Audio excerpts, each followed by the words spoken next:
Então vamos lá fazer a nossa iniciação em termos de oração para começarmos a aula. Em nome do Pai, do Filho e do Espírito Santo, infalível Criador, que dos tesouros da vossa sabedoria tirastes as hierarquias dos anjos, colocando-as com ordem admirável no céu. Vós, que distribuístes o universo com encantadora harmonia, vós, que sois a verdadeira fonte da luz e o princípio supremo da sabedoria, difunde sobre as trevas da minha mente o raio do esplendor, removendo as duplas trevas nas quais nasci, o pecado e a ignorância. Vós, que tornastes fecunda a língua das crianças, tornai erudita a minha língua e espalhai sobre os meus lábios a vossa bênção. Concedei-me a agudeza de entender, a capacidade de reter, a sutileza de revelar, a facilidade de aprender, a graça abundante de falar e de escrever. Ensinai-me a começar, regei-me no continuar e no perseverar até o término.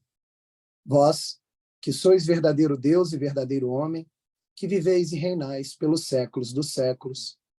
Amém. Em nome do Pai, do Filho e do Espírito Santo. Pois bem, meus amigos, hoje é a nossa 8ª aula, né?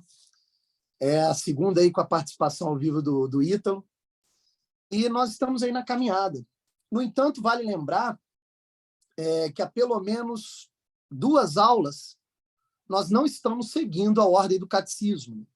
Nós pausamos ali a ordem do catecismo e abrimos um precedente em termos de necessidade do próprio curso. Esse precedente nós vamos fechar hoje, né? Então, na verdade, nós tivemos 3 aulas aí que escapam da ordem do catecismo. A penúltima aula, a última aula e a aula de hoje, né?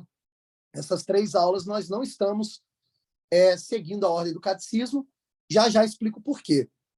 No entanto, a partir da semana que vem, a gente retorna à ordem do catecismo, e o próximo assunto do catecismo é o credo, né? Que é um ponto central aí também da fé católica, né? A gente vai explanar isso melhor na próxima aula.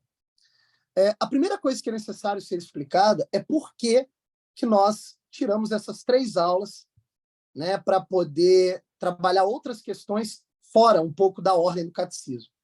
Primeiro é necessário esclarecer o seguinte: esses assuntos que nós trabalhamos fora da ordem do catecismo não significa que eles não serão tratados pelo catecismo. Vai chegar um momento do catecismo que eles serão tratados. No entanto, eu os adiantei. Por quê? Por uma urgência do próprio curso. O que acontece? Essas aulas do catecismo, elas têm uma finalidade, né? E qual é a finalidade das aulas do catecismo? A finalidade principal não é apenas compreender a doutrina católica, tá? Compreender a doutrina católica é extremamente importante, mas é uma finalidade secundária das aulas do catecismo, tá?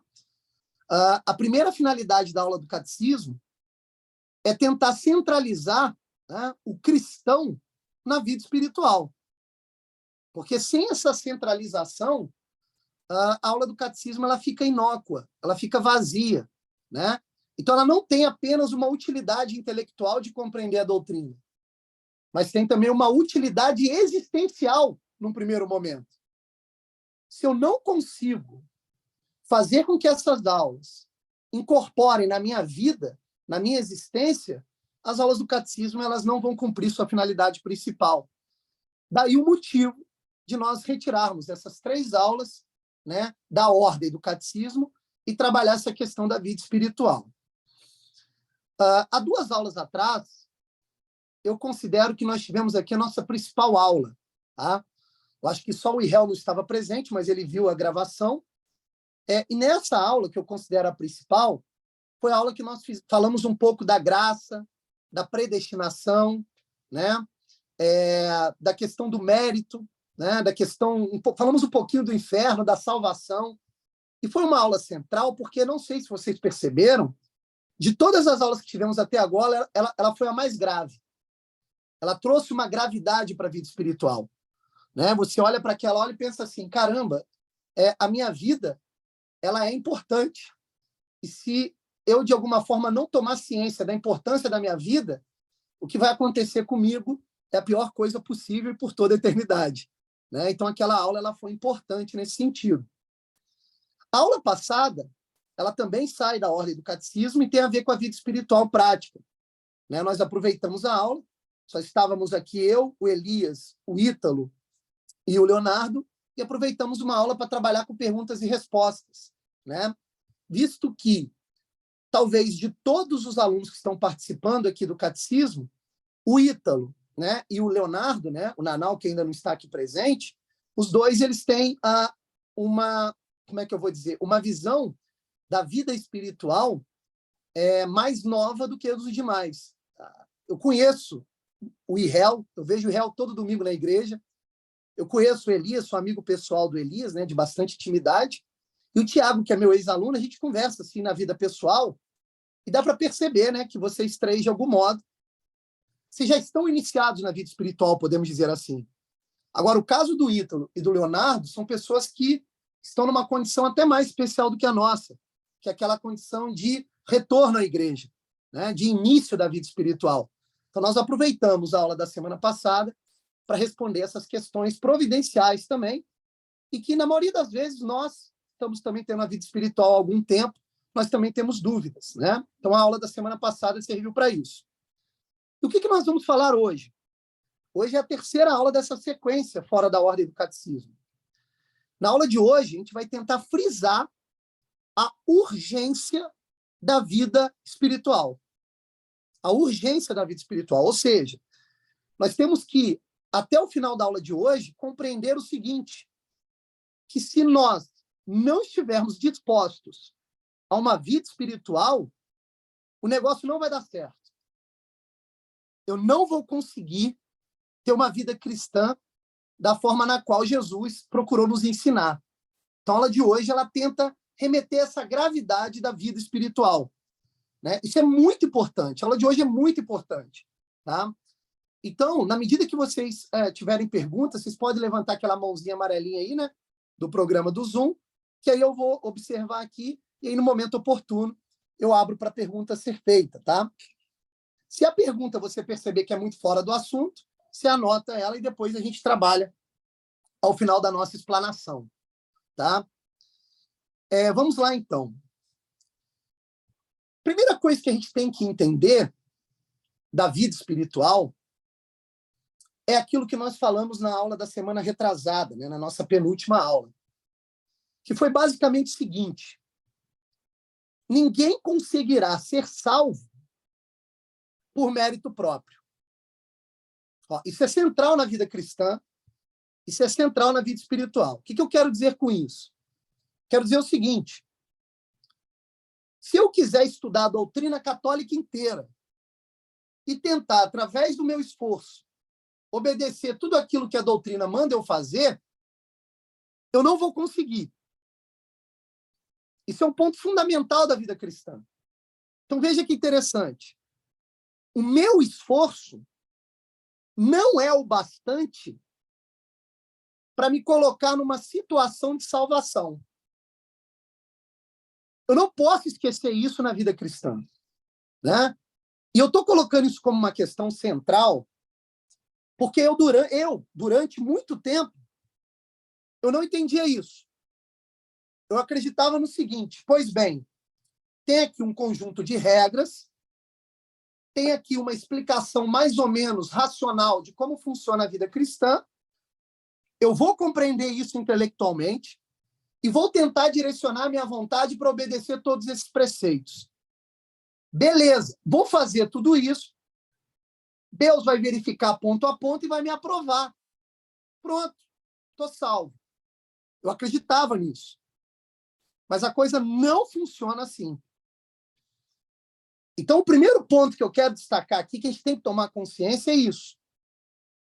A nossa salvação, ou a nossa felicidade em relação a nos repousarmos em Deus, isso tudo só é possível graças a uma ajuda externa e que não tem como principal ação o nosso mérito. Então, veja, a vida espiritual que quer alcançar a sua finalidade não depende somente do nosso esforço. E digo mais, Se for só o nosso esforço, nós não vamos conseguir. Esse é o primeiro ponto. E esse primeiro ponto ele é tão grave que isso nos leva a concluir uma outra coisa, que é o seguinte: por merecimento, o que nós vamos conseguir é o inferno. É o inferno. É a danação eterna. O que eu quero dizer com isso? Quero dizer o seguinte: na tentativa de cumprir a doutrina, os preceitos e os mandamentos apenas a partir do meu esforço, o fracasso é certo. O fracasso é certo. Então, veja, por justiça divina, a finalidade das minhas ações ao tentar obedecer os preceitos será o inferno. Eu não vou conseguir outra coisa além disso. Por uma questão que já está impregnada na nossa existência. Que questão é essa? O pecado original. Então vejam vocês. O pecado original manchou a nossa natureza de tal modo que nós, por nossos próprios esforços, nós não conseguiremos a salvação. E por justiça divina, o que nós merecemos é o inferno. Eu sei que isso parece meio fatídico, trágico e assustador, mas é assim que a coisa funciona. Você veja essa questão da justiça, né? Que diz que todos nós merecemos o inferno. Veja que interessante. Primeira coisa que a gente deve nos lembrar, tá? Deus é um ser eterno. Isso significa dizer que ele existe desde sempre e para sempre. Só que Deus resolve nos criar. Então, veja, a nossa existência ela é gratuita. Então, nós estamos numa dívida infinita a ser paga. Eu não tenho mérito nenhum na minha existência. Eu existo de forma gratuita. A minha existência já não é um cumprimento do meu esforço. A minha existência é uma existência devido à graça de Deus. Então, já logo na criação, até mesmo antes do pecado original, eu já tenho uma dívida a ser paga. Só que, além disso, eu sou criado por uma graça divina, por uma decisão de Deus, e, além disso, por ingratidão, eu peco contra ele. Então, o pecado original ele vai manchar a natureza humana, de tal forma que agora ficou ainda pior. Por mérito próprio, eu não consigo a salvação. Esse é o primeiro ponto. Veja, se eu esquecer esse primeiro ponto, a minha vida espiritual já está comprometida. Se eu esquecer esse primeiro ponto, cara, ferrou. Ferrou. O que vai acontecer? Eu, de alguma forma, se eu esquecer desse primeiro ponto, eu acabo tendo ações que vão aumentando aos poucos a minha soberba, ao ponto de eu começar a acreditar que o meu esforço me leva à salvação. E aqui já cabe um efeito disso. Na medida que vai aumentando a minha soberba, pelo fato de eu acreditar que pelo meu esforço eu consigo a salvação, eu estou me fechando para a ação de Deus na minha vida. Por isso que eu não posso esquecer dessa primeira coisa. Essa primeira coisa é um negócio central na vida espiritual. Eu não posso esquecer disso. Diga, Tiago. Professor, desculpa pela câmera, mas se não fosse o pecado original, a gente conseguiria a salvação por mérito próprio? Boa sua pergunta. Antes do pecado original, olha que coisa fantástica. O plano natural para o homem, ele já está feito no paraíso. Veja bem, o que é o paraíso? O paraíso era um local na terra, no qual o homem já gozava de uma felicidade plena nos limites da natureza humana. Então, veja que coisa curiosa. Veja que coisa curiosa. Se não houvesse o pecado original em toda a linhagem, o homem não pecasse, o teto de felicidade que o homem alcançaria seria a felicidade no paraíso. Ou seja, seria uma espécie de satisfação plena, limitada pela natureza humana. Agora, olha que coisa curiosa que aparenta uma contradição. No exato momento que o homem peca, o homem é expulso desse paraíso. Então, por justiça, nem mesmo esse paraíso, que é um estado de felicidade dentro dos limites naturais do homem, nós não alcançaríamos. No entanto, olha que coisa interessante. Deus, por misericórdia, que aí já vai entrar no segundo ponto, Deus, por misericórdia, abre a possibilidade para uma felicidade infinitamente superior à felicidade paradisíaca anterior ao pecado original. Isso é impressionante. Por quê? Porque o pecado original, ele piora a condição humana em um determinado prisma, mas, no entanto, graças à misericórdia divina, nos aumenta uma percepção de felicidade que é superior àquela felicidade encerrada aos limites naturais do homem no paraíso. Esse estado de felicidade superior é o reino dos céus, é o encontro com Deus. É um estado de felicidade muito superior àquele encontrado no paraíso. É aquilo que chamamos, numa das nossas aulas, de paraíso elevado, de algo muito superior a esse paraíso na Terra. Tá? Voltemos ao argumento. Primeiro ponto central, portanto, da vida espiritual. Nós não alcançaremos a salvação pelo nosso mérito. E se esquecermos disso, a soberba invade o nosso ser e nós nos fechamos para a ação de Deus. Segundo ponto, são apenas dois. Segundo ponto, a salvação, ela só vem por meio da misericórdia divina. Então, o primeiro ponto é a justiça divina, que nos diz, olha, por mérito, por esforço, que você merece o inferno, desde o pecado original. Agora, no segundo ponto, nós estamos destacando a misericórdia divina.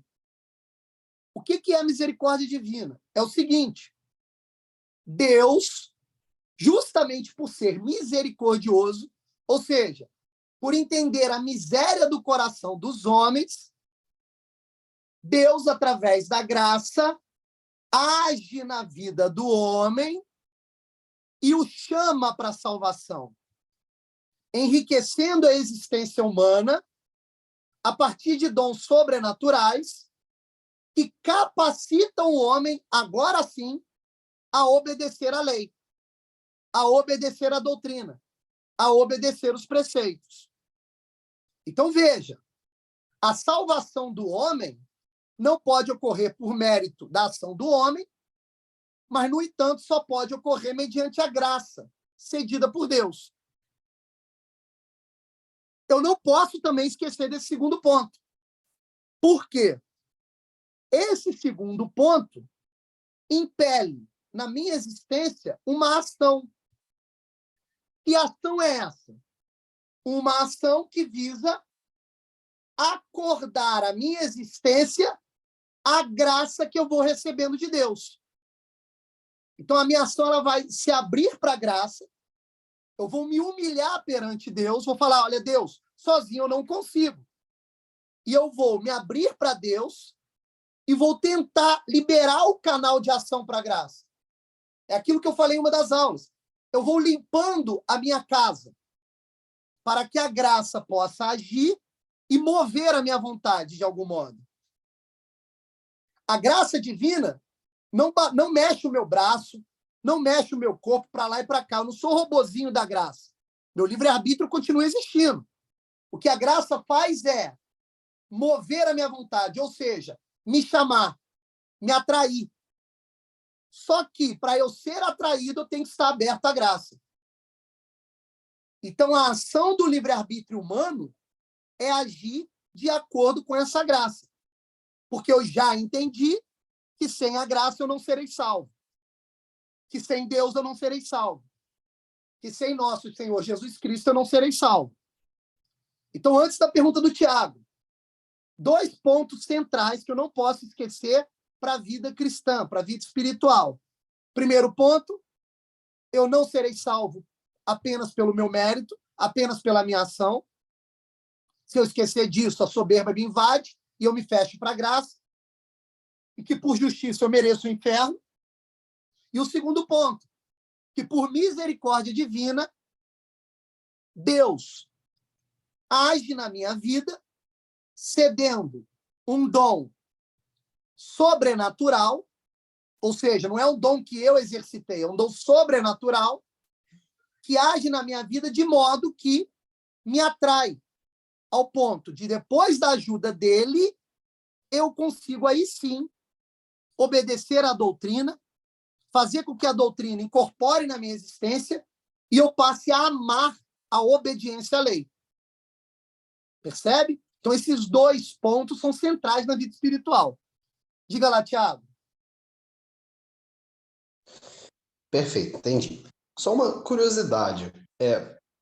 Faria algum sentido ou seria um absurdo eu ficar agradecido por ter acontecido um pecado original? Porque isso Seria... abriu o céu para a gente. Vamos lá. Não faz sentido nenhum isso por um motivo simples. Agradecer a existência do pecado original é agradecer a tentação do demônio e é agradecer a ação do seu pai, que é Adão. E, honestamente, a direção do seu agradecimento não deve ser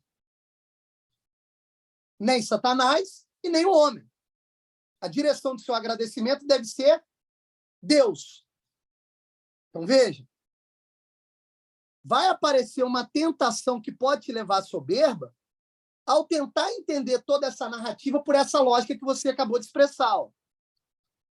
Repito, o agradecimento, ele contém, por natureza, a justiça. Não é justo eu agradecer a Satanás, não é justo eu agradecer o homem pela possibilidade de salvação, pô. O agradecimento tem que ser sempre direcionado àquele que justamente merece o agradecimento. E ele é Deus. Percebe a questão? É nesse sentido que deve ser direcionado o agradecimento. Claro, evidente, né? Obrigado. Tá? Eu sei que quando você fez a pergunta eu entendi, mas veja a profundidade do negócio, né? Senão você corre o risco, inclusive, de cair, né, na construção de certas doutrinas, cara, gnósticas, que acreditam, por exemplo, na religião de Adão. A gente que acredita, Adão é uma espécie de Deus. E tem toda uma lógica por trás de várias seitas nesse sentido que você perguntou, por incrível que isso possa parecer. Tá joia? Ok? Vamos dar mais um passo. Vamos dar mais um passo. Essa vida espiritual que está alicerçada nesses 2 pilares, ou nessa base dupla, ela tem todo um mapa que norteia a nossa vida para que nós não nos esqueçamos desses 2 pilares. Esse mapa, ele não é construído da cabeça de um ser humano. Esse mapa, ele é traçado pelo nosso Senhor Jesus Cristo, em um episódio do Evangelho que é central para a nossa fé cristã. Esse episódio, ele ocorre a partir do Sermão da Montanha. Cristo, num determinado momento da sua existência, Cristo prega um sermão aos seus seguidores. O que é um sermão? O sermão é um ensinamento. Cristo, a todo momento, estava ensinando. Tá? Então, veja que interessante. O próprio Deus, por misericórdia, ele ensina aos homens como ter uma vida espiritual. Ele ensina os homens como nunca esquecer desses 2 pilares. A todo momento, nos evangelhos, Cristo está fazendo isso. No entanto, no Sermão da Montanha, Cristo, com uma exatidão impressionante, ele traça um mapa de como ter uma vida espiritual. Esse capítulo do Sermão da Montanha, esse mapa, tem um título. É chamado de O Sermão da Bem-aventurança. Olha que coisa impressionante. Cristo traça um mapa de todo o itinerário espiritual que o indivíduo humano deve fazer para deixar a casa limpa e a graça agir. Em outras palavras, Cristo está dizendo o seguinte: olha, o homem que estiver fora desse itinerário aqui, ele está se fechando para a graça. Ele está esquecendo dos dois pilares que eu estruturei aqui ao início da aula. O homem que não seguir esse itinerário, que eu vou ler já já para vocês, é curtinho. Olha como é que Deus é sábio, né? Ele fez um mapa sem nenhuma complicação, porque é curto, direto e reto. A gente vai lê-lo. Mas veja que interessante. Ele traz esse itinerário e diz o seguinte: olha, quem estiver fora desse itinerário está se fechando para a graça. E, ao se fechar para a graça, esquece dos dois pilares centrais da vida cristã. Pô. Aí o homem vai cair no erro e vai se perder no meio do caminho. Veja, sem mapa, você se perde. Não adianta confiar na própria inteligência. Tipo assim, eu consigo. Cara, você vai se perder e não vai conseguir. Isso é tão certo que todos vocês que estão aqui, todos nós que estamos aqui, nós observamos isso na nossa vida, pô. Se deixar por nossa conta, o que a gente vai fazer? Merda. Somente vamos fazer merda. Quantas pessoas que nós conhecemos que têm uma vida mais bagunçada ainda que a nossa? Você fala assim, caraca, o cara está fora da igreja, o cara não tem ideia do que seria uma vida espiritual. Eu estou aqui começando esse negócio de vida espiritual, estou tentando me reorganizar, estou tentando pegar o mapa e tentando seguir esse negócio, e tem gente que nem sabe que existe um mapa. E aí o cara tenta, sei lá, vou dar um exemplo assim bem corriqueiro. O cara casa, aí daqui a pouco ele está traindo a esposa. Aí você pode conversar com ele e falar assim, cara, você não pode fazer isso. Aí ele diz, eu tento não traí-la, mas eu não consigo. Quando ele diz isso, e ele confessa o seu fracasso, ele está praticamente dizendo o seguinte, olha, eu não tenho força nem de vontade e nem intelectual para agir de maneira reta. Eu sou um fraco. Quando a gente conta uma mentira, né? Assim, a gente acaba de contar uma mentira e fala, caraca, contei uma mentira. Eu jurei para mim mesmo que eu não iria contar e contei. Mas por que a gente faz isso? Porque a gente é fraco. Então Deus, sabendo disso, ele diz, olha, você vai se perder, meu filho. Então toma aqui o mapa. É aquilo que eu falei em aulas anteriores. O Antigo Testamento inteiro é a narrativa dos judeus tentando com esforço próprio obedecer à lei e não conseguindo. E Deus indo lá e salvando de novo, falando, é comigo. Não é só com a lei, é comigo. E aí o povo esquece de novo, cai em idolatria, faz besteira de novo. Está lá de novo Deus ajudando-os. O Antigo Testamento inteiro é isso. O Antigo Testamento é a nossa vida sem o mapa. Entende a questão? Diga lá, Israel. Eu acho que, eu não sei se eu estou certo, mas eu sempre tive a visão do Sermão da Montanha, é o melhor exemplo que Cristo deu, que ele não veio para revogar a lei, mas para aperfeiçoá-la. Eu acho assim, quando eu li a primeira vez o Sermão da Montanha em Mateus, e aí você pega outros trechos do Evangelho que ele fala, eu não vim para revogar a lei, eu vim aperfeiçoá-la. E eu acho que a maior evidência disso está no Sermão da Montanha. Perfeito. E agora você veja, né, Israel, o que é aperfeiçoar a lei, a não ser dizer, a lei sou eu. É isso que é aperfeiçoar a lei. Veja, ele não nega a lei porque Deus não entra em contradição. O que ele está dizendo é o seguinte, enquanto a lei estiver só na pedra, não vai rolar. A lei na pedra é importante, mas ela tem que sair da pedra e entrar no seu coração, meu filho. Senão não vai rolar. Daqui a pouco você está idolatrando a pedra. E vamos ser honestos. O que os judeus fizeram foi idolatrar a pedra. Porque o próprio Deus apareceu na frente deles e eles não enxergaram. Eles estão lá, quem é esse aí que diz ser Deus? Ele está desobedecendo a pedra. Aí condenaram o próprio Deus à morte para idolatrar a pedra, pô. Entende? E, aliás, é nesse sentido que Cristo diz: vim para transformar seu coração, para ele deixar de ser pedra e transformar em coração de carne. Está aqui, ó, minha carne. Agora é minha carne que salva, porque eu sou a lei. E aí o que acontece? Quando a gente acredita que o próprio Cristo é a lei, aí a coisa muda de figura. Porque olha que interessante. Agora eu já não olho mais para a lei e tento obedecê-la como um preceito cego. Agora eu olho para a lei e a obedeço por amá-la. Agora eu amo a lei, pô. E eu não amo a lei por merecimento próprio. Eu amo a lei porque Deus vem aqui, o próprio Cristo, encostou no meu coração e preparou meu coração para amar a lei. Agora eu obedeço a lei. Mas não porque eu sou foda. Não porque eu sou superior ao judeu. Agora eu obedeço a lei porque Cristo é que está movendo minha vontade, pô. Ele está me oferecendo um monte de dom que transcende os limites da minha natureza. Minha natureza que é uma bosta, cheia de pecado. Aí transcende. Aí, cara, é isso que é o santo, pô. Você olha lá, você vai ler a vida de um santo qualquer.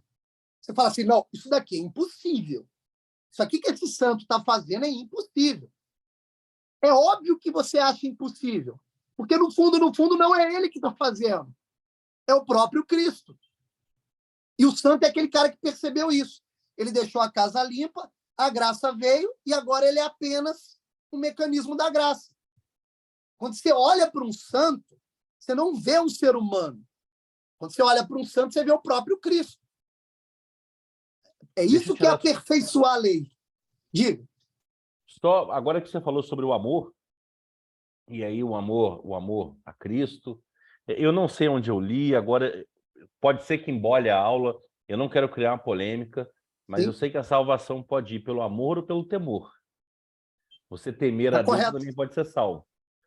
E aí, assim, às vezes você não tem um sentimento do amor, mas você tem um sentimento do temor, e aí você pode ser salvo. Não sei se isso embola a aula, mas Não, é não um embola. ponto interessante. Não embola. E tem uma justificativa para isso. Veja. O que é que nós estamos fazendo aqui nessa aula ao destacar o primeiro pilar? Dizendo o seguinte, olha, por ação própria, por mérito próprio, a única coisa que eu vou alcançar por justiça é o inferno. Porque a minha natureza está manchada. Não esquecer desse primeiro pilar é justamente abrir a possibilidade da graça pelo temor. Pegou o negócio? Ó? Porque isso amedronta. Fala, pô, ferrou. Ferrou. A possibilidade maior que existe é eu ir para o inferno. Assim, se eu não continuar limpando a casa, se eu não seguir o mapa que Cristo traçou no Sermão da Montanha, cara, ferrou. Eu vou estar me fechando para a ação da graça. E isso me causa um temor. O Tiago aqui não me deixa mentir, né? Eu e o Tiago, a gente conversou depois dessa aula, né? De 2 semanas atrás, a gente trocou bastante ideia sobre isso, né, Tiago? E lá pelas tantas o Tiago disse um negócio sensacional, que eu achei genial. Se ele me permitir eu falar aqui, eu falaria porque serve para a didática da aula. Ele disse um negócio sensacional. Ele disse o seguinte, cara, durante a aula, me bate um pouquinho de temor, assim. Só que, ao terminar a aula e ruminar a aula, me deu uma vontade louca de rezar. Eu estou rezando mais. Eu estou orando mais. Esse rezar e orar mais, ele é ocasionado pelo fato de que caiu uma ficha para o Tiago que é a seguinte, cara, a minha vida, ela é séria. Ela é grave. A minha existência, ela tem uma gravidade. E essa gravidade, ela se explica por esse primeiro pilar, que é o seguinte: se eu não preparar terreno, se o meu coração não tiver com a terra arada, Cristo não vai plantar nada dentro dele, não vai vir a graça. E quando vir, eu não vou escutá-la. Então, pelo temor, pelo medo de ir para o inferno, você já faz um primeiro movimento. Que, aliás, está previsto, viu? Está previsto nesse mapa, que é o sermão da bem-aventurança. Vamos ao mapa. Vamos ao mapa.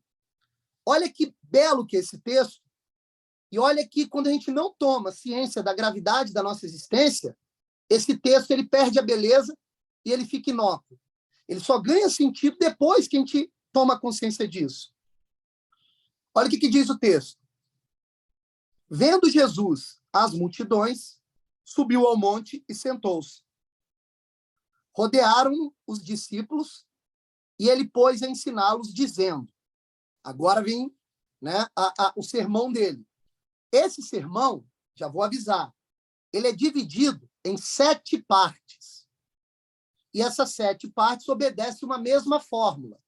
Tá? No entanto, já vou adiantar, as 3 primeiras partes estão no sentido do início da vida espiritual. Então, veja, possivelmente todos nós devemos prestar bastante atenção nas 3 primeiras partes. As 3 primeiras partes são feitas para nós. As outras 2 partes do meio já é alguém que tem experiência na vida espiritual e já está inserido numa vida santa. E as 2 últimas partes já é a vida contemplativa, a vida unitiva, onde a ação do homem já não é mais autoral, é Deus que age pelo homem. Então, veja, são 7 partes, mas nós vamos dar destaque apenas às 3 primeiras. Acreditem, as outras 4 partes é como se fossem ensinamentos que escapam do horizonte da nossa consciência, pelo menos agora. Mas que, no entanto, nos dá um indicativo que traz esperança para a vida. Você fala assim, caramba, que legal. Existem 4 outras partes que transcendem o meu estado existencial atual, mas que eu quero chegar. Então, mantenha uma esperança. Mas vamos ao sermão de Cristo. Diz ele, primeiro, bem-aventurados os pobres de espírito, porque deles é o reino dos céus. Segundo, bem-aventurados os mansos, porque possuirão a terra. Terceiro, bem-aventurados os que choram, porque serão consolados. Quarto, bem-aventurados os que têm fome e sede de justiça, porque serão saciados.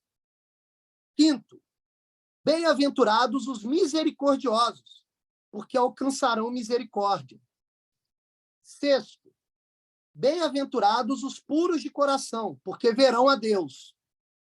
E sétimo, bem-aventurados os pacíficos, porque serão chamados filhos de Deus. O que são esses 7 passos? O itinerário da vida espiritual. Onde é que nós estamos? Lá no início. Possivelmente estamos no início. Aliás, se nós não estivéssemos no início, nós não estaríamos aqui em uma aula de catecismo. A aula de catecismo, ela é, de certa forma, uma graça cedida por Deus por meio da igreja, a sua esposa.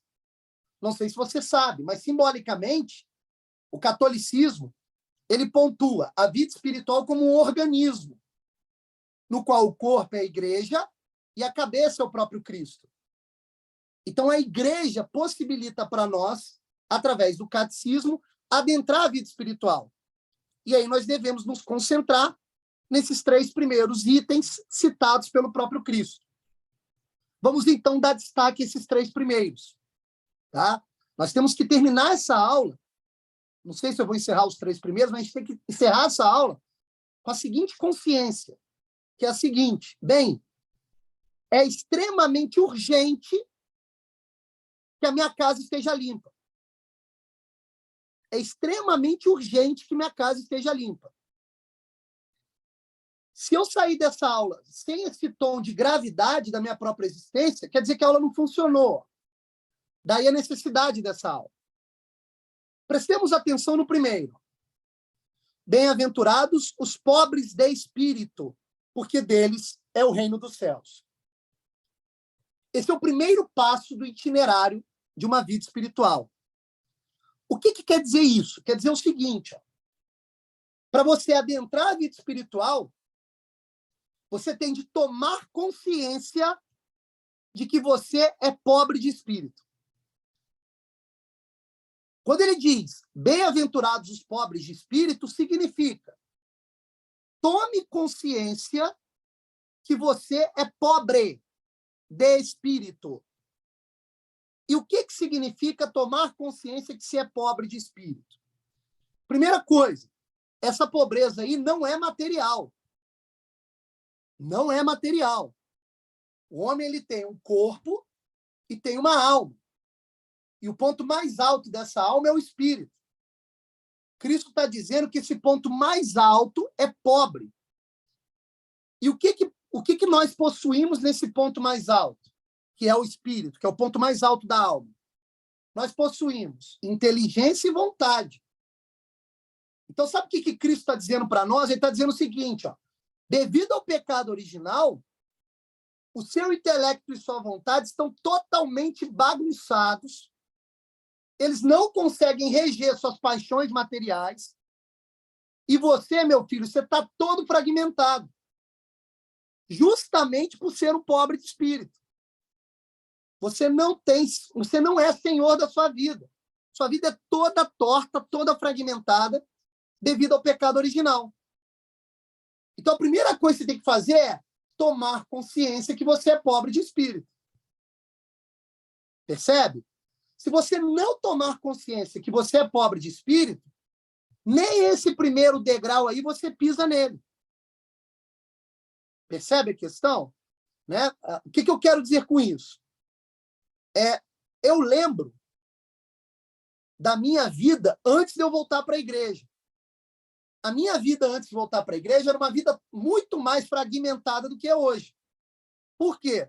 Porque não tendo consciência que eu era pobre de espírito,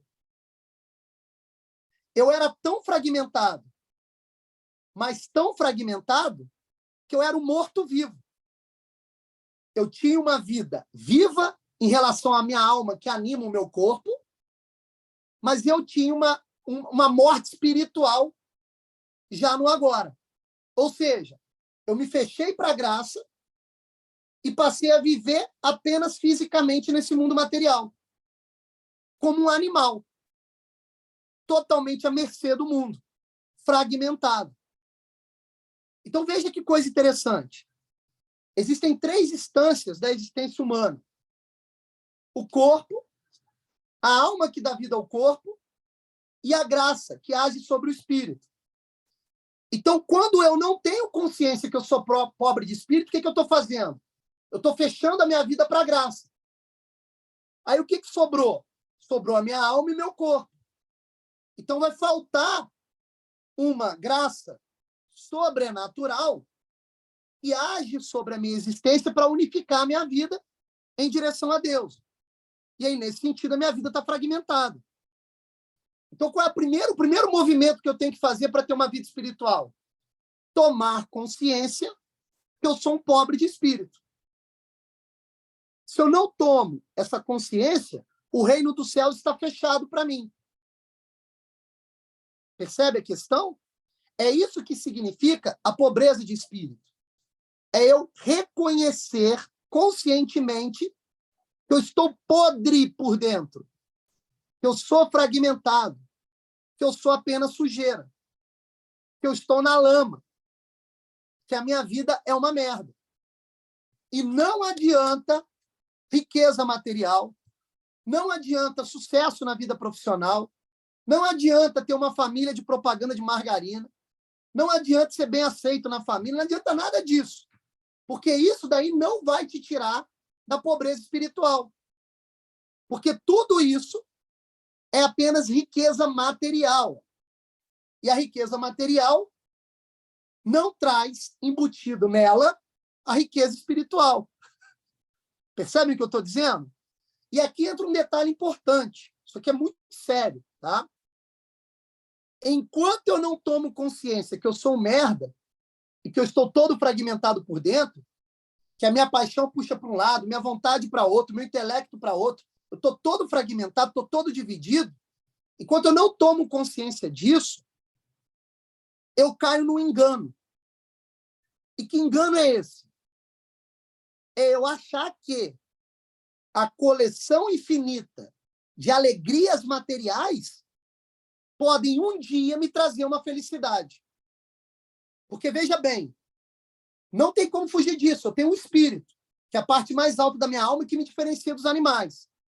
Esse meu espírito, naturalmente, tem uma vontade de infinito, que nós somos preparados para buscar Deus. Só que como eu estou fragmentado e me fechei para a graça, essa minha vontade de infinito, ela esparrama no mundo material e faz eu cair no engano, que é o seguinte, já sei, buscarei infinitas coisas materiais para saciar essa minha sede espiritual de infinito. Só que aqui vem a má notícia. Essa sede espiritual de infinito nunca será saciada pelo acúmulo de bens materiais infinitos. Entendeu o que eu estou dizendo? Então, enquanto eu não tomo consciência da minha pobreza de espírito, eu vou cair no engano de achar que eu vou enriquecer o meu espírito através de bens infinitos no mundo material. Mas não vou. Resumo da ópera. A soma infinita de bens materiais não satisfaz a minha vontade espiritual do infinito, que só pode ser satisfeita pelo auxílio da graça. Mas para eu me abrir para o auxílio da graça, o que eu tenho que fazer? Tomar consciência que eu sou um pobre de espírito. Percebem isso? Então, no itinerário narrado por Cristo, esse é o primeiro degrau. Então, veja, não adianta muito eu ir para a igreja e orar, óbvio que sempre adianta, porque Deus age com a graça, mas não adianta muito no sentido de que eu não tenho essa consciência. Eu tenho que lembrar que eu sou um pobre de espírito e que, por merecimento, eu mereço o inferno. Porque eu estou todo bagunçado. Eu sou pobre de espírito. Por isso que não dá para entender, olha só que interessante, não dá para entender a pessoa que busca orar e ganhar intimidade com Deus no meio do barulho. Barulho é o quê? É o mundo. Se eu estou no meio do barulho tentando ter uma intimidade com Deus, eu ainda não tomei consciência que eu sou pobre de espírito. E eu estou deixando ainda o mundo me afetar. Ou então, quando eu vou para a igreja, chego na igreja, barulho para tudo quanto é lado. Música, bateria, violão, gritaria, gente batendo palma. Cara, assim, se você não se desligar daquilo tudo e não perceber a seriedade do que está acontecendo ali, quer dizer que você ainda não tomou consciência que você é um pobre de espírito. Veja, eu não estou falando que você não deve orar quando tem barulho, ou que não deve ir na missa quando tem barulho. Não. Você tem que criar dentro de você uma consciência de que você sozinho não vai conseguir. Então, no meio do barulho, você pede: Deus, eu sou um pobre de espírito. Tá claro? Esse é o primeiro ponto do itinerário espiritual.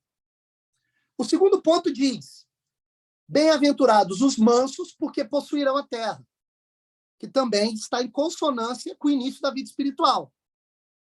O que diz esse segundo degrau do sermão de nosso Senhor Jesus Cristo? Diz o seguinte: é necessário ser manso. Manso. O que isso significa? Significa dizer o seguinte: você não deve se lamentar com o que está acontecendo na sua vida. Você não deve se irar com o que está acontecendo na sua vida. E você não deve, principalmente, se enfurecer de maneira exagerada com aquilo que você discorda. É necessário tomar consciência de que tudo que acontece na sua vida, de alguma forma, faz parte de um plano divino. Então é necessário uma espécie de mansidão frente à tragicidade da existência. A nossa existência é trágica, ela é imperfeita, ela é cheia de insucessos, fracassos, decepções, tristezas profundas. E tudo isso acontece de modo que um plano divino está sendo delineado. Então, eu devo ter uma espécie de mansidão frente à própria existência. Ou seja, ter uma confiança plena na ação divina, de modo a não me desesperar. Percebe a questão? Então, veja. O primeiro degrau diz: você é cheio de desejos desordenados, então você é sujo e podre. Tome consciência disso. O segundo degrau diz: se deixar se mover pelo pecado original, você tem uma ira desmedida e você não aceita a própria existência. Então é necessário uma mansidão. Então, se você não disciplinar os seus desejos, primeiro degrau, e não disciplinar a sua ira, segundo degrau, você não está abrindo a possibilidade para a ação da graça. Por isso que é necessário tomar consciência da pobreza de espírito, que você é um bosta e deseja tudo errado, e tomar consciência de que é necessário você ser manso. Ou seja, você não deve se irar de maneira desmedida, porque a sua vida faz parte de um plano superior. Diga, Tiago.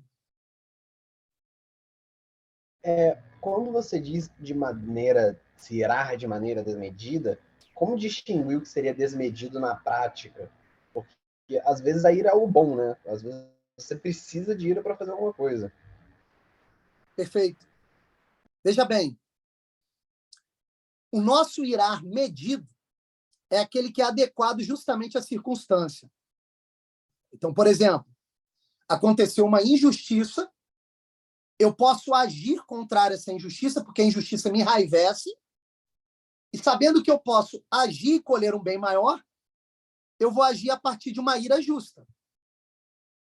Agora, veja bem, se eu não tenho a abertura para a ação da graça, vai faltar em mim uma sabedoria para perceber duas coisas. Primeiro, se realmente aquilo que está me irando merece a minha ira.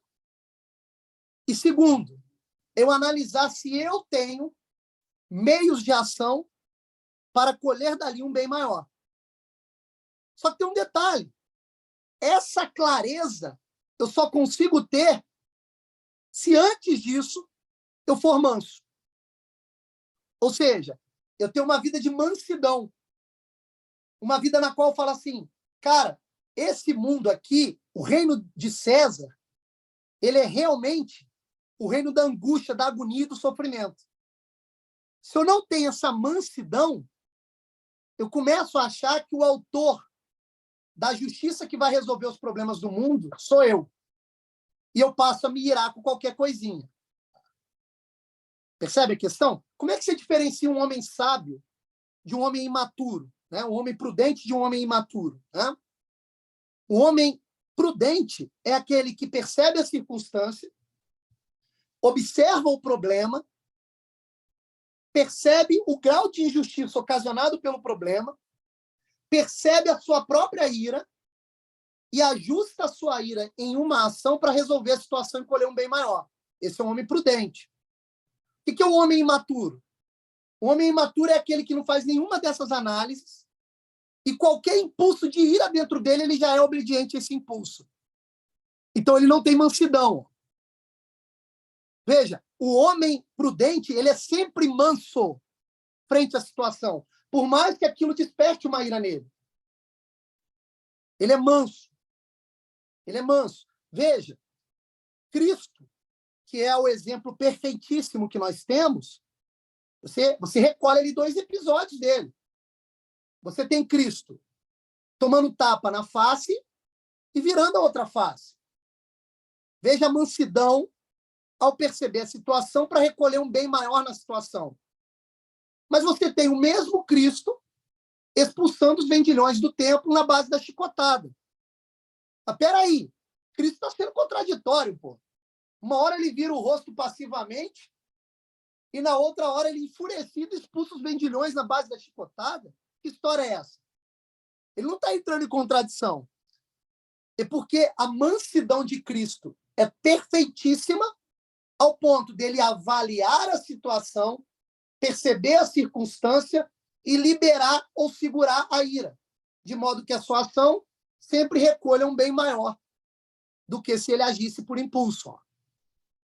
Então, a mansidão aí é uma espécie de calma e prudência referente à percepção de que Deus está no controle. E de que se eu tiver essa prudência, essa mansidão, Deus vai me guiar e vai me mostrar como eu devo agir. Sem isso, meu amigo, não tem início na vida espiritual. Se eu tiver uma ira aqui muito impulsiva dentro de mim, não tiver mansidão, eu nunca vou me abrir para a ação da graça. Eu vou estar sempre fechado, preso na turbulência e no movimento do mundo. Percebe? E o terceiro degrau, para a gente encerrar, né, caminhar para o encerramento da aula, diz: bem-aventurados os que choram, porque serão consolados. Isso aqui, esse terceiro degrau é importantíssimo do início da vida espiritual. Bem-aventurados os que choram, porque serão consolados. O que está dizendo aí? Já reconheci que eu sou podre, já procurei amansar os meus impulsos internos todos desordenados, e agora eu entro no estado de contrição. Eu sinto uma culpa por toda a merda que eu fiz. Eu sinto uma culpa porque eu não aproveito bem o meu livre-arbítrio. Eu sinto uma culpa porque as minhas ações sempre tendem ao erro. Então, eu reconheço em mim uma pequenez. Eu penso o seguinte: caraca, eu só faço merda. E quando eu tomo consciência que eu só faço merda, o que acontece? Eu choro. Bem-aventurados os que choram. Eu choro. Sabe por que eu choro? Eu choro pelo seguinte: caraca, eu estou cuspindo em Cristo. Aquele que eu deveria agradecer, eu estou cuspindo, estou jogando pedra, estou crucificando ele. Então, naquela hora derradeira da nossa existência, quando vem a tentação, eu negocio com a tentação e caio em pecado mortal, nesse exato momento, eu fiz a merda. E quando eu fiz essa merda, eu rompi, fechei para a graça, rompi com Deus. E ao romper com Deus, é necessário que no momento seguinte eu me sinta culpado e contrito. Eu tenho que chorar por isso. Se eu não chorar por isso, tem algo errado. Se eu não chorar por isso, eu não estou conhecendo esse degrau. Eu não sou esse aqui que Cristo está dizendo. Repito, bem-aventurados os que choram. Então, se eu não tenho esse choro, se eu não tenho esse arrependimento, essa contrição, se eu não consigo perceber a gravidade do meu ato pecaminoso, isso significa dizer que eu nem iniciei ainda a vida espiritual. Então, veja, por isso que eu falei ao início da aula, nós temos que sair dessa aula tendo a gravidade plena da nossa existência. Porque toda vez que a gente pecar mortalmente, a gente tem que chorar. Não de maneira forçosa. Porque a gente está tendo consciência que a gente está cuspindo em Cristo. Jogando pedra nele. Então, veja, as nossas ações, elas devem ser regidas por um observador onisciente, que é o próprio Cristo. Isso é importantíssimo. Importantíssimo. Porque, senão, na medida que eu vou amortecendo os meus sentimentos, na medida que eu faço besteira, e começo a não chorar mais, meu amigo, má notícia. Estou me fechando para a graça. Então, resumindo, o início da vida espiritual necessita desses 3 tipos de ações. Primeiro, reconhecer que eu estou na podridão e na lama, eu sou um pobre de espírito, estou todo fragmentado, sozinho eu não consigo. Segundo, manter uma espécie de mansidão frente à tragicidade da vida. A vida é realmente cheia de sofrimentos. Eu não tenho que mirar de maneira desmedida em relação a isso. Eu tenho que ter a mansidão para Cristo me guiar. E terceiro, eu tenho que estar sempre disposto ao arrependimento toda vez que eu romper a minha amizade com Cristo. Eu vou confessar um negócio para vocês que é interessante. Durante os dias da paixão de Cristo, eu li um livro sensacional, depois eu passo ele para vocês, que é A Paixão de Nosso Senhor Jesus Cristo de Santo Afonso Maria Ligório. E eu li durante a Quaresma, até o dia da Páscoa. Cara, o livro me impactou tanto. Junto com ele, eu li também um outro livro, da beata Ana Caterina Emmerich, no qual ela narra as visões que ela teve durante a vida de Cristo. E os capítulos referentes à paixão e sofrimento de Cristo são aterradores. Eu fiquei assustado com aquilo.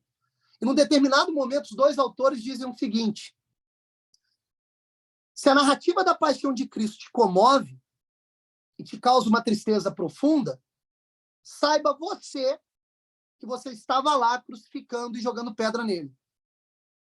Em que momento nós estamos fazendo isso? Quando nós cedemos ao pecado.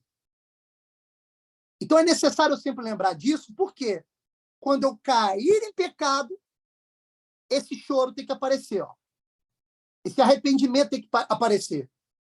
Porque senão não vai vir a consolação no momento futuro. Daí a importância do sacramento da confissão, que nós vamos ter uma aula ou algumas aulas especiais só sobre esse assunto. Deu para entender? Essas 3 ações, portanto, são as ações do início da vida espiritual. Com isso, nós terminamos a exposição aí do conteúdo de hoje. Tá? Se tiver alguma questão, alguma pergunta, a hora é agora. Diga, Thiago. Algumas dúvidas. Primeiro, na prática, como eu faço para reconhecer que eu sou fragmentado, para tomar essa consciência na prática, em relação ao... Sempre que a gente entrar em pecado mortal, a gente tem um arrependimento bem intenso.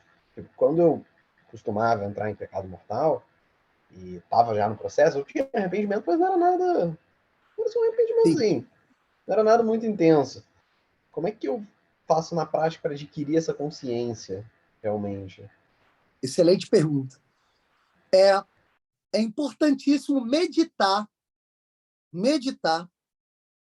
na nossa segunda aula, que explica a natureza do homem, muito importante, e meditar também na própria paixão de Cristo. O que isso significa? Significa dizer você observar ali todas as ações humanas dos personagens envolvidos durante o sofrimento de Cristo. Meditar nisso por quê? Porque na medida que você vai meditando nisso, você vai percebendo que aqueles atores presentes no sofrimento maior de Cristo, em todas aquelas ações, você se reconhece ali. Você fala, eu estaria ali também negando Cristo. Eu estaria ali também me escondendo na hora que Cristo estava sendo escorraçado e condenado. Eu estava ali também cuspindo em Cristo. Eu sei que isso parece distante, mas na medida que você medita sobre isso, você começa a observar nas suas ações de agora o mesmo tipo de seriedade existencial. O que eu quero dizer com isso? Por exemplo, quando você pratica alguma ação que teve como causa uma malícia, por exemplo, você contou uma mentira, você enganou alguém, você traiu alguém, você fingiu, você fez qualquer coisa onde você percebe um movimento de malícia. Quando você observar isso, pelo fato de você ter meditado sobre a paixão de Cristo, você se reconhece naqueles personagens que estavam ali jogando pedra, cuspindo em Cristo. Ó. Então é muito importante a gente perceber que quando a gente age com malícia, a gente se fecha para a graça de tal modo que a tendência é o inferno. Uma outra meditação antes da fala do Irel. Você tem que lembrar do seguinte: toda vez que a sua ação contém malícia, toda vez que você peca, se você morrer no segundo seguinte, você vai para o inferno. Ou seja, você pode ter uma vida agora que você acredita que muitos anos ainda possuirão, em termos de biografia. Mas como você não sabe o momento exato da sua morte, você tem que lembrar que quando você morrer fisicamente, se você também estiver em morte espiritual, você está no inferno. Se você não meditar sobre isso, você não ganha gravidade e não consegue reconhecer sua pobreza de espírito. Esses 3 primeiros degraus, você só toma consciência deles pelo primeiro pilar do início da aula, que é o que o Hell frisou bem: o temor de ir para o inferno. Então, reconhece a pobreza de espírito. É necessário uma mansidão frente a isso tudo, porque Deus está no controle, e é necessário chorar pelos pecados. Você só consegue agir dessa maneira na medida que você fala: cara, eu vou para o inferno. E o que é o inferno? Antes da colocação de vocês.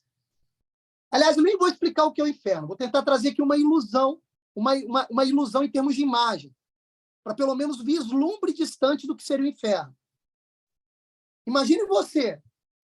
Você tem intelecto e vontade e tem um monte de paixões ligadas ao mundo material. Quando você morrer, sua alma vai se separar do corpo. Só que aqui tem uma notícia: a sua alma ela é imortal. Então, a sua vontade e seu intelecto continuam existindo.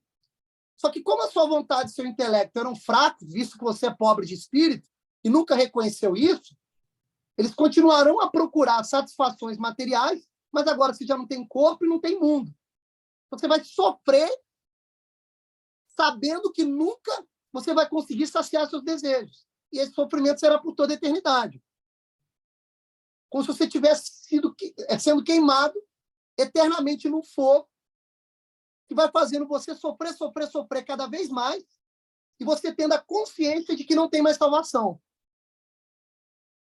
Meditar sobre isso é importante. Eu não queria falar desse assunto, porque a gente vai ter uma aula específica sobre isso, tá? Mas é isso, Thiago. Tem que meditar no sofrimento de Cristo e meditar que com o pecado você vai sofrer por toda a eternidade. Diga, Hel.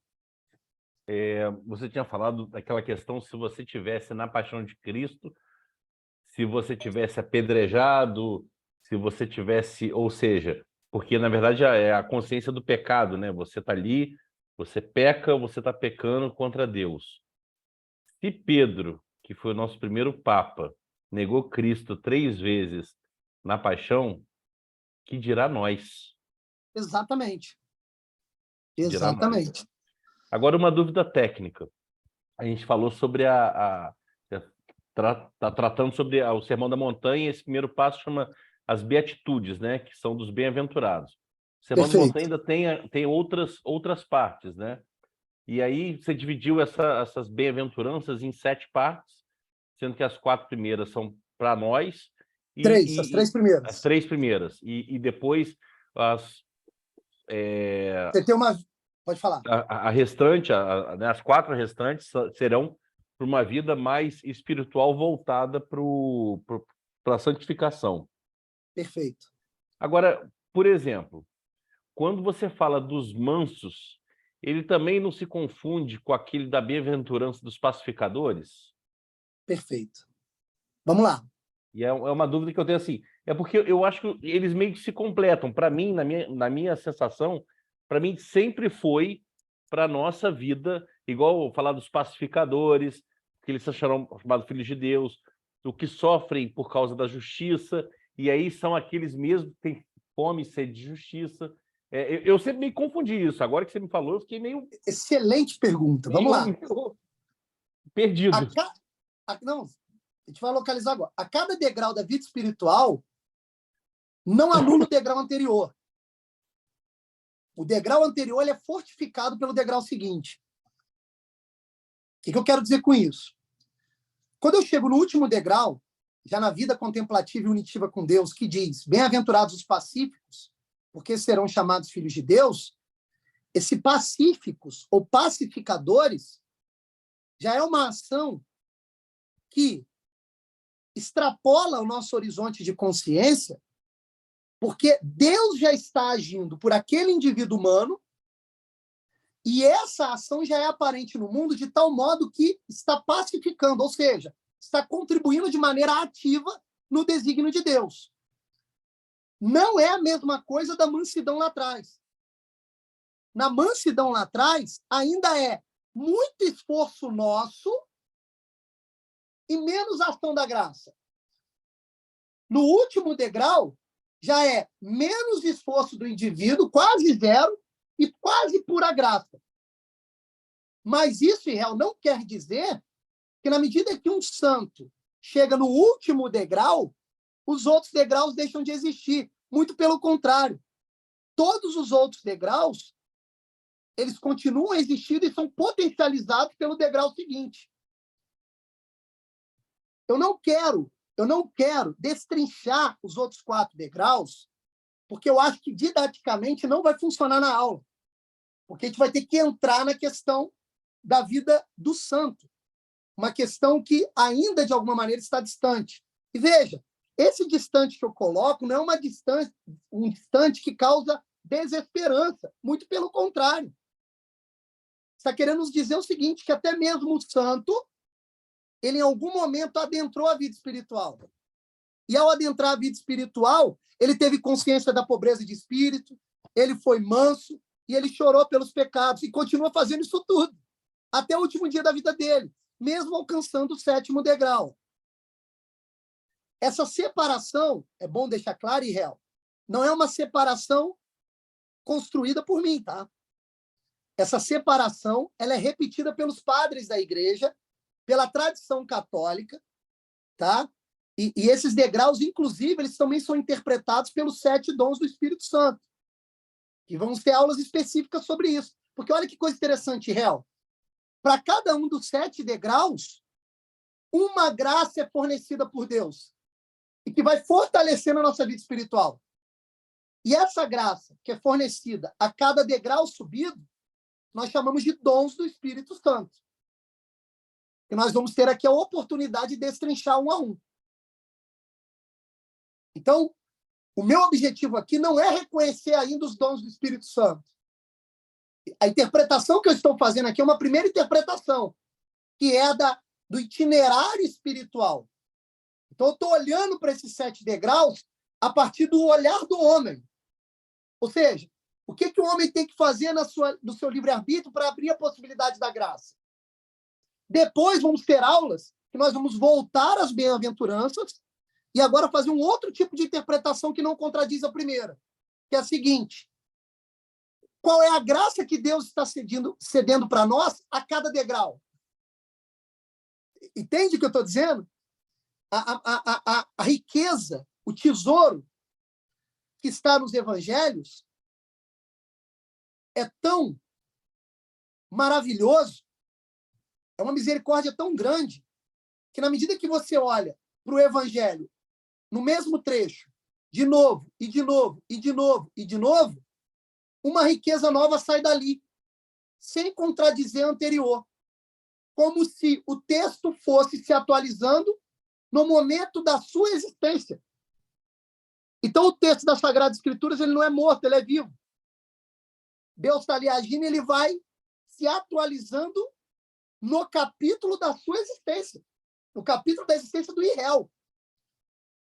Isso é sensacional. Qual era o problema dos judeus? O problema dos judeus é que eles olhavam o texto lá do Antigo Testamento e eles achavam que eram palavras para serem obedecidas de maneira cega. Ou seja, para eles a letra não era viva, era morta. Com Cristo, agora eu olho para o texto e o texto está vivo, cara. Ele vai atualizando significados no momento existencial que eu me encontro. Eu acho engraçado, e aí a gente falar sobre os judeus olharem o texto morto, a palavra escrita, né? E aí quando Cristo é indagado, você não vai lavar as mãos para comer? Ele falou que suja o ser humano não é o que vem de fora para dentro, sim o que sai de dentro para fora. Perfeito. E assim, é uma chalapada impressionante essa parte do evangelho, Assim, a primeira vez que eu li, eu fiquei, cara, não tem como não ter sido escrito por Deus, porque, assim, claro, foi escrito por homens, mas com uma influência Inspiração divina, divina. inspiração divina absurda para os 4 evangelistas e uma inspiração divina absurda para a igreja ter reunido esses 4 livros como evangelho, porque a gente sabe que teve outros escritores que escreveram sobre a vida de Cristo e a igreja teve a sabedoria e inspiração divina para separar o joio do trigo e falar, esse Perfeito. aqui é o evangelho. E a gente está falando disso, de coisa de, assim, talvez a reunião dos 4 evangelhos, a gente está mensurando um pouco antes de Constantino, ou na época de Constantino, mas é sensacional. São leituras e são textos que você lê, quando você lê Mateus, você vê Lucas, você lê João, você fala, não tem como não ter tido uma inspiração divina para a gente ter uma perfeição tão absurda 2000 anos depois e encaixar na nossa vida o tempo inteiro. Perfeito. E você veja, né, Independente Real? Quando Cristo diz, a sujeira está aí dentro. Lavar as mãos, sujeira dentro. o que ele está surge o ser dizendo? humano é o que sai de dentro para fora. E o que ele está dizendo? Está dizendo o seguinte, cara, você ainda não tomou consciência da pobreza de espírito. Você não entrou nem no primeiro degrau. Entende? A sujeira está aí dentro, meu filho. Você tem que reconhecer que você é sujo. Não vai ter jeito. Diga lá, Thiago. Queria voltar bastante coisa. Perguntar o que seria agir com malícia. Agir com malícia é quando a sua ação ela é imoral, ou seja, quando a sua ação desrespeita a natureza humana e a natureza da circunstância. Quando você causa com a sua ação uma desordem que provoca injustiça. Isso é agir com malícia. Vou te dar um exemplo, tá? Você pergunta para mim assim, você foi na igreja hoje? Vamos supor que eu não tenha ido. E aí 2 possibilidades se abrem para eu poder responder sua pergunta. Eu posso falar a verdade e dizer, não fui, mas posso falar mentira. Não, eu fui. Antes de eu falar, a minha natureza humana, que faz de mim um ser espiritual, por isso que eu falo que é necessário meditar a segunda aula, que nós explicamos a natureza espiritual do homem. A minha natureza espiritual, através de uma lei que Deus escreveu em mim, dentro do meu espírito, ela apita. Ela me avisa antes de eu tomar ação. Ela me diz o seguinte, falar a verdade é o certo, falar mentira é errado. Então, veja, existe uma natureza espiritual já dentro do homem, que Deus já escreveu a lei dentro do homem. Isso nós chamamos vulgarmente de consciência. Então, antes da gente tomar uma ação, a nossa consciência diz. Ela diz, isso é certo, isso é errado. É óbvio que, para eu escutar minha consciência, depende muito do grau de limpeza interior que eu esteja. Uma pessoa que esteja muito poluída por dentro, ela às vezes está com a consciência mortificada, morta. Ele é um morto-vivo. E aí ele age igual um animal. E aí essa voz da consciência ele nem consegue escutar mais. Esse aí está ferrado. Porque esse aí vai depender de uma ação da graça ainda mais forte para ele se despertar. Tá? Mas não é esse caso que você perguntou. Segunda coisa, a natureza da circunstância. Quando a circunstância se apresenta para nós, né, como, por exemplo, você me perguntou, você foi na igreja hoje? Essa circunstância também tem que ser colocada na balança. Então, tem a minha consciência interna que diz mentir errado, mas tem a circunstância externa que se apresenta a mim. E eu tenho que perceber o seguinte, se eu mentir, eu vou estar te prejudicando.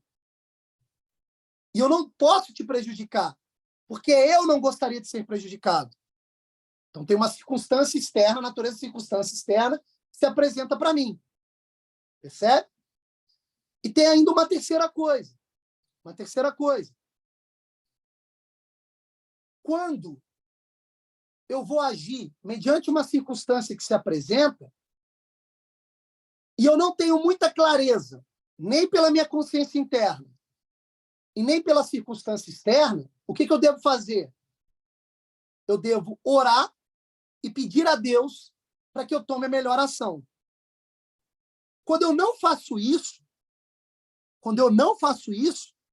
e procuro agir às cegas, eu já estou correndo o risco de agir por malícia. Então, resumindo, consciência interna, natureza da circunstância e auxílio de Deus. Essas três coisas devem estar presentes antes de agir, com o risco de eu agir com malícia. Eu não respondi sua pergunta de maneira objetiva, porque, de novo, estou guardando isso na gaveta. Nós vamos ter uma aula específica, no qual nós vamos explicar aqui didaticamente quais são as características necessárias para que seu ato seja um ato pecaminoso, tá? Mas eu tentei responder aqui de forma mais geral possível. Diga. Eu posso falar um caso meu, que eu não sei se foi... Seria pecado, seria malícia. Simples. Eu estou numa nova profissão, assessoria de investimento, estava falando com um cliente, tá pensando em vir para XP, etc. E ele perguntou, quantos tempo você tem de empresa? A pergunta dele, na realidade, foi quanto tempo eu tenho de assessoria. De assessoria eu tenho 15 dias. De empresa eu tenho 7 meses. Eu estava numa outra função. Eu falei, 7 meses. Mas na realidade não era essa a pergunta dele. A pergunta dele, quanto tempo eu tenho em assessoria de investimento. Malícia, ó. Malícia, percebe? Percebe? Com o intuito de não deixar essa minha inexperiência afetar no julgamento dele. Porém, eu sei que vou fazer um ótimo trabalho com o capital dele e ajudá-lo. Mas assim, malícia da mesma forma, né? Percebe que teve um... Percebe que você deu uma negociada. Você deu uma negociada com a coisa, tá? Não, mas repito, Thiago, pelo amor de Deus, escutem isso. Não estamos falando ainda... Eu não quero entrar ainda no mérito do pecado, tá? Porque existem situações que exigem suspensão de consciência. Tá? E aí entra em dilemas morais que não dá para entrar agora. Vou te dar um exemplo. Você está vivendo ali, sei lá, o auge do nazismo, na época do auge do nazismo, e você, sei lá, esconde judeus debaixo do assoalho da sua casa. Aí um soldado nazista toca a sua campainha e pergunta, você está escondendo judeus? Percebe? Aí tem um dilema. Como responder esse dilema de modo que você não provoque um mal maior, entregando os judeus, e, ao mesmo tempo, não minta? Percebe? Isso é um dilema. Para tratarmos esse dilema, a gente vai ter que ter aula específica. Tá? Tem que ter aula específica, porque exige aí uma, como é que eu vou dizer? Uma argucidade cristã que se chama suspensão de consciência, de modo que você consiga trafegar no veio do modo que a circunstância se apresenta, sem mentir e sem causar um mal maior.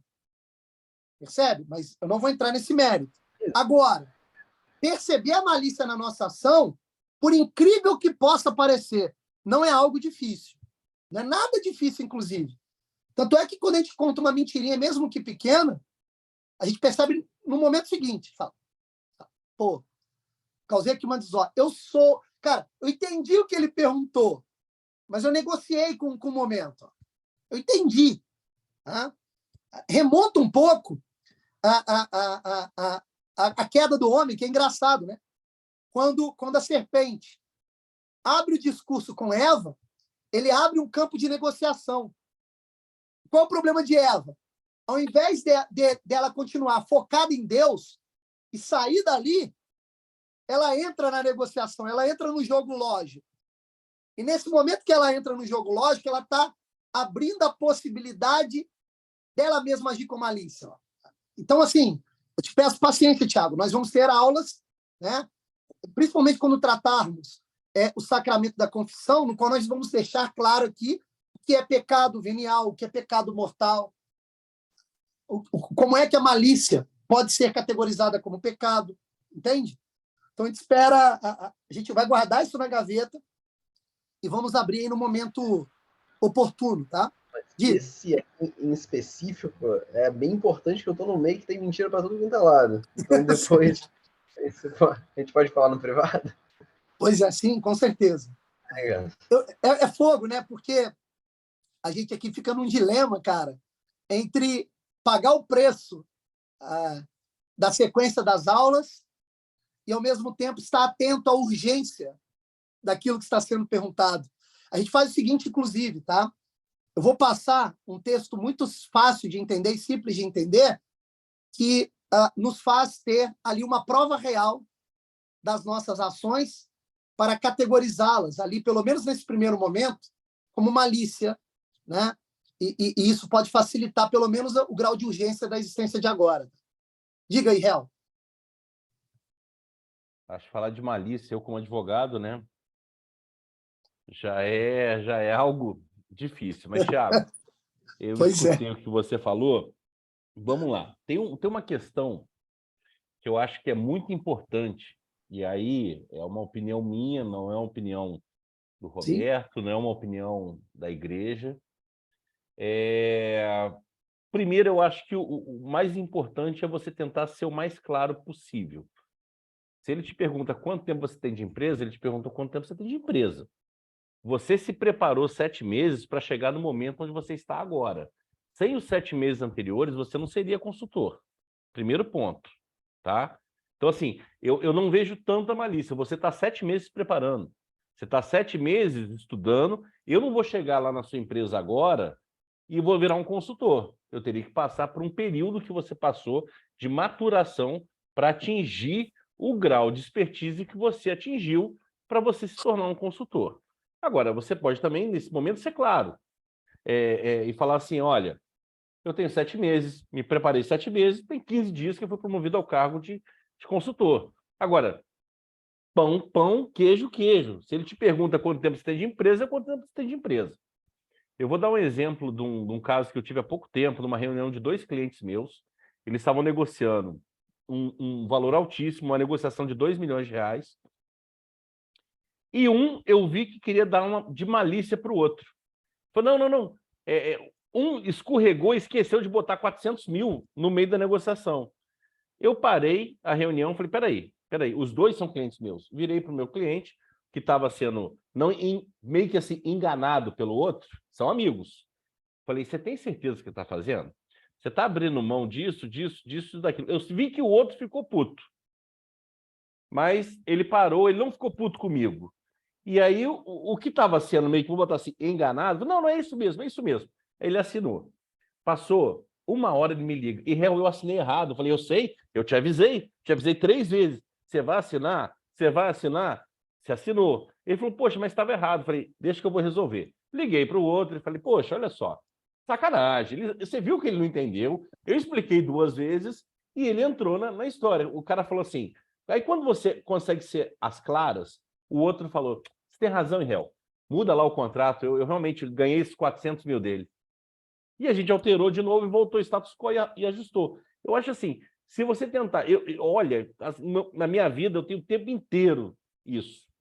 Claro, eu defendo um cliente, quando eu faço uma petição, não é o advogado que está falando, é a parte que fala. Eu só uso a técnica para montar a defesa. Mas você, quando está nesse momento de acordo de cliente, você está nesse momento de negociação, seja o mais claro possível. E aí, deixe que as pessoas decidam. Real, veja que isso não é opinião sua, não. Está correto. Porque você tocou aqui num assunto interessante, que é o seguinte, é a intenção da ação. A intenção da ação entra na balança. Isso tudo que você explicou em relação à ação do Thiago, né, a gente está aqui avaliando pelos elementos que ele passou para nós. A gente não sabe direito qual é a intenção do Thiago ao falar isso. Percebe, Thiago? Então a intenção era fazer a pessoa pensar que eu tinha 7 meses de assessoria mesmo. Sim, pois é isso que eu estou falando. É porque a gente vai perceber que a intenção ela é necessária na avaliação da própria ação. E ela tem um peso fundamental para você perceber se é malícia ou não. Tá? Então, é bom deixar isso claro. Mas eu vou colocar lá um texto mais didático em relação a isso. Tá? Isso é muito importante mesmo. Agora, isso que o Hel colocou não é questão de opinião. Isso não é opinião, não, viu, Hel? Isso daí tá de acordo com a doutrina. A intenção é um peso necessário na avaliação da própria ação. E você sabe o que você está intencionando com a ação, pô. Você sabe. Né? O outro cliente do Hel, o cara fala, eu estou aqui, mas assim, a minha intenção é dar uma enganadinha, vai. Foi. Então, isso daí entra no jogo e tem um peso fundamental nisso daí. Então, assim, é muito difícil nós abrirmos o leque aqui para a gente analisar situações, visto que, ao analisar situações dentro de uma aula, sempre vai faltar um elemento ou outro importantíssimo para a avaliação. Então, vou falar assim de maneira muito clara, muito clara. Somente quem está dentro da circunstância vai ter ali disposto todos os elementos necessários para fazer essa avaliação, ao ponto de reconhecer se a sua ação é maliciosa ou não. Tá? Agora, eu repito, não esqueçamos o primeiro pilar da aula. Olha, você sozinho, com seu esforço, vou aqui já contar um segredo para vocês. Com seu esforço, sabe o que você vai fazer? Você vai agir por malícia uma porrada de vezes. Assim, cara, se depender de mim, eu só vou fazer merda. Porque a minha natureza é maliciosa. O meu pai fez adentrar na minha natureza uma tendência para malícia. Então, se eu não fortalecer em mim virtudes, ou seja, bons hábitos que solidificam o meu caráter mediante a ajuda de Deus, eu vou cair no perigo de agir por malícia. Mas, assim, vamos com calma. Nós vamos ter aulas relativas às questões morais que são muito importantes. Tá joia? Eu acho que é isso. Ok? Fechou. Façamos, então, a oração final para encerrarmos a nossa aula. Tá? Em nome do Pai, do Filho e do Espírito Santo. Pai nosso que estais nos céus, santificado seja o vosso nome. Venha a nós o vosso reino. Seja feita a vossa vontade, assim na terra como no céu. O pão nosso de cada dia nos dai hoje. Perdoai-nos as nossas ofensas, assim como nós perdoamos a quem nos tem ofendido. E não nos deixeis cair em tentação, mas livrai-nos do mal. Em nome do Pai, do Filho e do Espírito Santo. Isso aí, meus amigos. Muito obrigado pela aula. Um abraço, valeu pela participação. Até mais. Valeu, fiquem com Deus. Valeu, gente. Obrigado pela aula. Valeu.